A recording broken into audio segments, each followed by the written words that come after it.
Hare Krishna. Welcome to Shashi TV. आज मैं आपके सामने लेकर आ गई हूँ श्रीमद् भगवत गीता का 5वां अध्याय। अध्याय शुरू करने से पहले मैं आपसे कहना चाहूँगी कि हमारे हर वीडियो को लाइक, शेयर और कमेंट करें, और जिन्होंने अब तक सब्सक्राइब नहीं किया है वह हमारे चैनल को सब्सक्राइब करें। तो चलिए शुरू करते हैं श्रीमद् भगवत गीता का 5वां अध्याय, जिसका नाम है कर्म योग, कृष्ण भावना भावित कर्म। अर्जुन उवाच संन्यासं कर्मणा कृष्ण पुनर्योगं च शंससि यक्षे एतयोरेकं तन्मे ब्रूहि सुनिश्चितम्। अर्जुन ने कहा, हे कृष्ण, पहले आप मुझसे कर्म त्यागने के लिए कहते हैं और फिर भक्तिपूर्वक कर्म करने का आदेश देते हैं। क्या आप अब कृपा करके निश्चित रूप से मुझे बताएंगे कि इन दोनों में से कौन अधिक लाभप्रद है? श्री भगवान उवाच संन्यासः कर्मयोगश्च निःश्रेयसकरावुभो तयोस्तु कर्म संन्यासात् कर्मयोगो विशिष्यते। श्री भगवान ने उत्तर दिया, मुक्ति के लिए तो कर्म का परित्याग तथा भक्ति में कर्म दोनों ही उत्तम है, किंतु इन दोनों में से कर्म के परित्याग से भक्ति युक्त कर्म श्रेष्ठ है। ज्ञेय स नित्य संन्यासी यो न द्वेष्टि न कांक्षति निर्द्वंद्वो ही महाबाहो सुखम बंधात प्रमुच्यते। जो मनुष्य ना तो कर्म फलों से घृणा करता है और ना कर्म फल की इच्छा करता है, वह नित्य सन्यासी जाना जाता है। हे महाबाहु अर्जुन, ऐसा मनुष्य समस्त द्वंद्वों से रहित होकर भव बंधन को पार कर पूर्णतया मुक्त हो जाता है। सांख्य योगो पृथक पृथक बाला प्रवदंती न पंडिता एकमप्यास्थित सम्यगुभयोर विंदते फलम। अज्ञानी ही भक्ति को भौतिक जगत के विश्लेषणात्मक अध्ययन से भिन्न कहते हैं। जो वस्तुतः ज्ञानी है वे कहते हैं कि जो इनमें से किसी एक मार्ग का भली भांति अनुसरण करता है वह दोनों के फल प्राप्त कर लेता है। यत् सांख्ये प्राप्यते स्थानम तद्धो गैरपि गम्यते एकम सांख्यम च योगम च यः पश्यति सः पश्यति। जो ये जानता है कि विश्लेषणात्मक अध्ययन द्वारा प्राप्य स्थान भक्ति द्वारा ही प्राप्त किया जा सकता है, और इस तरह जो सांख्य योग तथा भक्ति योग को एक समान देखता है वही वस्तुओं को यथा रूप में देखता है। संन्यासस्तु महाबाहो दुख माप्तु मयो गतः योग युक्तो मुनिर्ब्रह्म न चिरेणाधिगच्छति। भक्ति में लगे बिना केवल समस्त कर्मों का परित्याग करने से कोई सुखी नहीं बन सकता, परंतु भक्ति में लगा हुआ विचारवान व्यक्ति शीघ्र ही परमेश्वर को प्राप्त कर लेता है। योग युक्तो विशुद्धात्मा विजितात्मा जितेंद्रिय सर्वभूतात्म भूतात्मा कुर्वन्नपि न लिप्यते। जो भक्ति भाव से कर्म करता है, जो विशुद्ध आत्मा है और अपने मन तथा इंद्रियों को वश में रखता है, वह सबों को प्रिय होता है और सभी लोग उसे प्रिय होते हैं। ऐसा व्यक्ति कर्म करता हुआ भी कभी नहीं बंधता।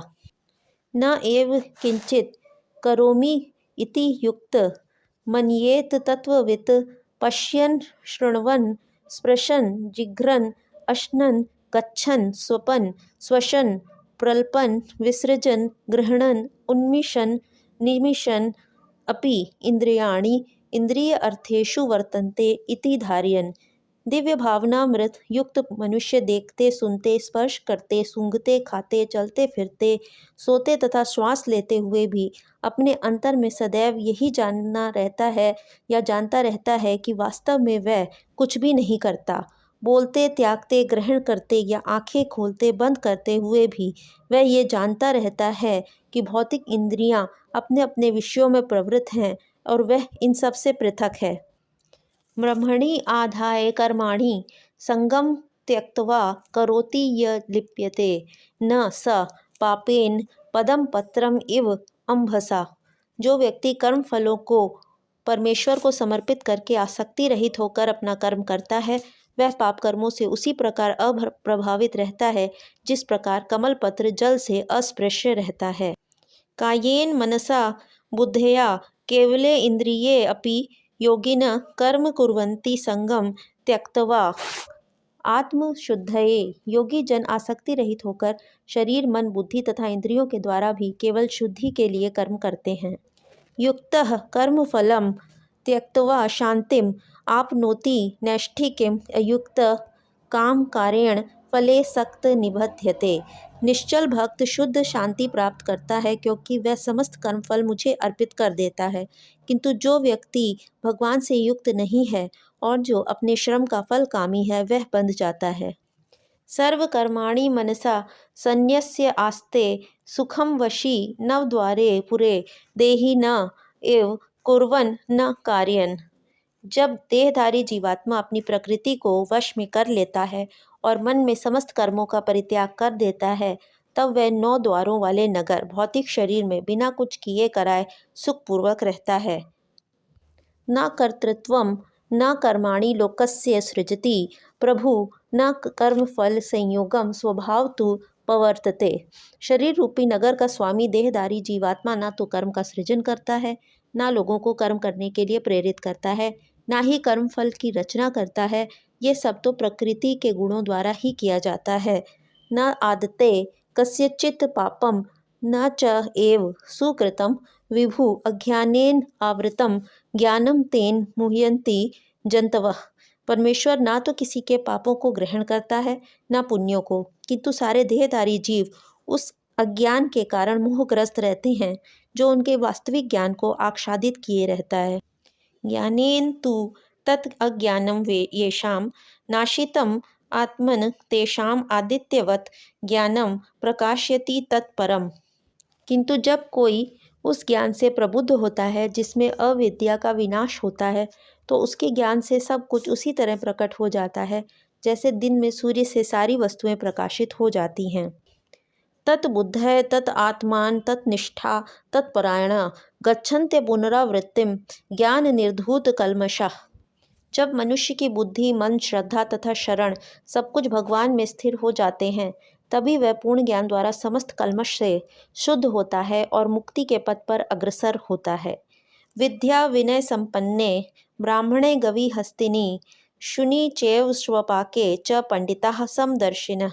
विनम्र साधु पुरुष अपने वास्तविक ज्ञान के कारण एक विद्वान तथा विनीत ब्राह्मण गाय, हाथी, कुत्ता तथा चांडाल को समान दृष्टि से देखते हैं।